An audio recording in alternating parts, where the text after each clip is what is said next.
So joining us now to talk about this is John Sitilides, who is a geopolitical strategist and a really smart guy who is able to take us through some of this. So we'll do our best. Yeah. Is it as simple as paying homage to your rich uncle? No. Let me give you a different perspective, if I might, Rick. And Sure. you very correctly noted the historical antecedent for all this, going back to the administration of Franklin Roosevelt. Right. So it was during World War II when Franklin Roosevelt cut a deal with the Saudi military, the Saudi kingdom, to provide security for the Saudi kingdom in exchange for clean, simple access to Saudi oil for the United States and for the Western world to literally lubricate the global economy once World War II was completed. Mm-hmm. And that's been the compact between the United States and Saudi Arabia for the last, well, almost 80 years now. Now, the good news is, from the United States perspective, we don't need Saudi oil anymore because of the fracking revolution. We're exporting oil. We're probably going to become the #1 oil exporters worldwide. But our Asian allies and our European allies are utterly dependent on oil and natural gas from the Persian Gulf region and the Arabian Peninsula, and the Saudi kingdom must remain intact to prevent the kind of chaos that would ensue throughout the Middle East and around 3 of the world's most important strategic choke points for shipping energy to Asia and Europe.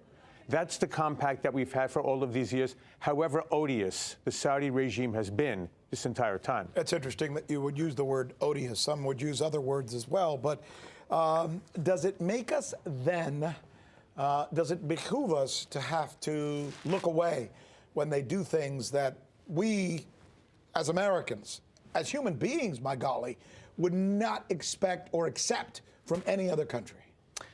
Well, we can probably draw a very nasty list of human rights abusers around the world, and the Saudis would be in there, but so are a number of other countries that we and every other country around the world does business with, essentially. Yeah. It's simply the nature of international commerce and diplomacy, and what you try to do is use your influence to persuade those governments to begin to move in a better, more reformist direction. And Secretary Pompeo now is in Saudi Arabia, not only discussing security there for Saudi Arabia, right. Yes, Iran, Syria, Iraq, Yemen, trying to mend relations with Qatar, but also looking to promote human rights reforms inside of Saudi Arabia. And he's been joined in that measure, interestingly enough, under this administration, by Ivanka Trump, who's promoting women's empowerment in Saudi Arabia, which is a long-sought goal not only of the United States, but many Western countries and close allies of Saudi Arabia. Doesn't it keep us, though, from being able to create harmony, peace, or maybe even a better relationship with more countries,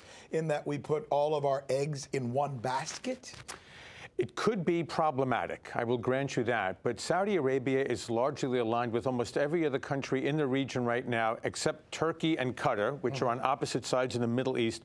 But almost all the other Sunni Arab countries and Israel are working together to check Iranian aggression and terror subversion in the Middle East and beyond. Okay, but I'm going to stop you there and challenge you on that. Why? Why do we have to hate Iran and love Saudi Arabia, where, as far as I'm concerned, I could tell you horrible things about both and good things about both? We don't hate Iran.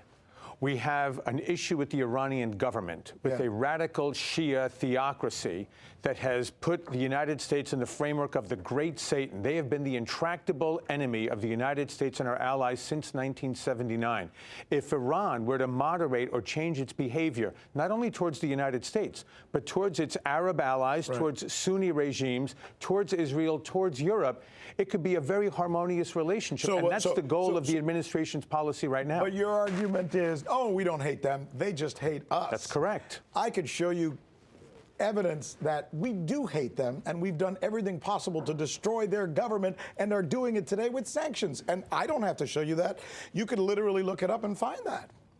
The Iranians have choices they can freely make. They can work within an integrated, free, and open international economy and not subvert their enemies, not promote terrorism, not destabilize their neighbors. And we could engage in good trade with Iran and help lift up the Iranian people, with whom we have not a single bone to pick. We have great, great admiration. But it sounds like them. They say the same thing, by the way. Americans are great. We have no problem with America.